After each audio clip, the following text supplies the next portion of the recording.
Welcome back to Wake Up Oklahoma. And I'm glad you're back because our next guest is right here with us.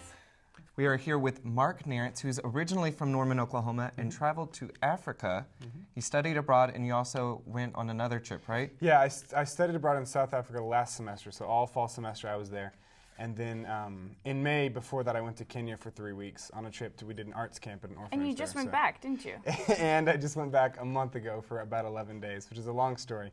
But yeah, so in the last 10 months, I've been on that continent 3 different times, which is kind of crazy, but that's it's been an adventure. Yeah. So why exactly did you choose to go to Africa, of all places in the world? I'm a journalism major here. Documentary journalism is what I like to focus on, and my minor's in African studies.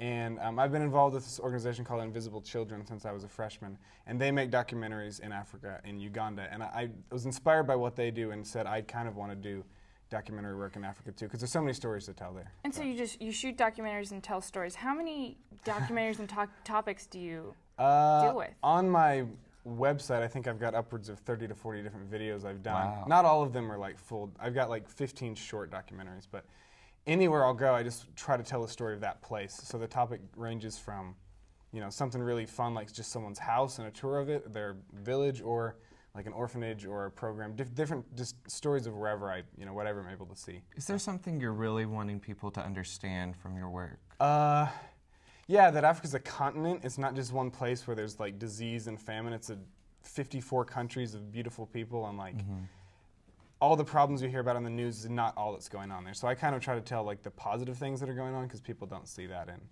mainstream media. That's a very good point. Yeah. I feel like I never see that in the media. Yeah, I feel like there's so many stereotypes of Africa, and that is that what you're trying to get across? Yeah, to break people's stereotypes and hopefully inspire people to see a story that they want to get involved in, so they can end up going there too. So. Yeah. So what was your favorite maybe documentary, or like a story that really sticks with you? Yeah, like, there's one that is.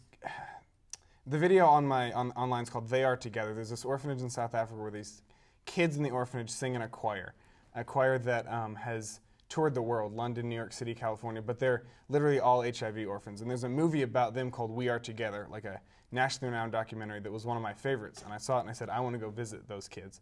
And so I went to the place where that movie was made about them. These little orphans look like they're superstars to me. I'm like, I've seen your movie. And so I did a video about them, but that's my favorite. Great. So that's great. So we have a clip of his first day in Kenya. Africa. Your very first day. So let's take a look at that. Let's take a look right now. Yeah. Sure. When we arrived at the larger clinic, it was quite apparent that there was not enough room for our group. The place was packed with people seeking treatment. Perhaps you can do it outside. This is the main clinic, feeds the other one. We have similar staffing, but then we only provide laboratory services at this clinic because we don't have enough space at B. We have 2 medical officers, and then we have 4 clinical officers, and then we have 7 nurses, 2 pharmacists, a laboratory technician, a registration officer, and myself. Wow, that was really good. I can't believe that was your first day. Yeah, the first day was in a place called Kibera, which is the largest slum on the continent of Africa. There's almost 1 million people that live in like 10 shacks and mud huts. Well, not mud huts, but 10 shacks there.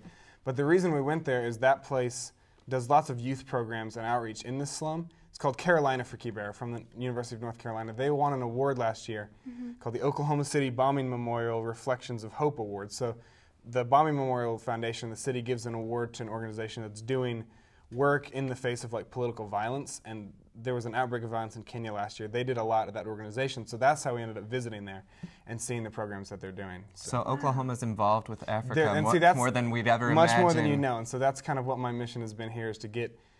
There's so many different connections that people don't know about here that I'm trying to show people. And you spoke last night at the Honors College, and I remember you did a little little interview thing of stereotypes. So what are some of the stereotypes of Oklahoma and Africa?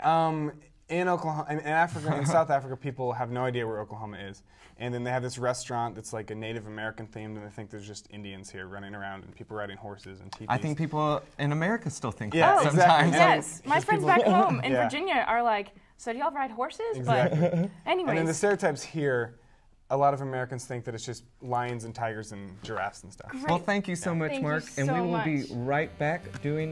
Making hummus is next. Oh, making hummus. I love hummus. Stay tuned.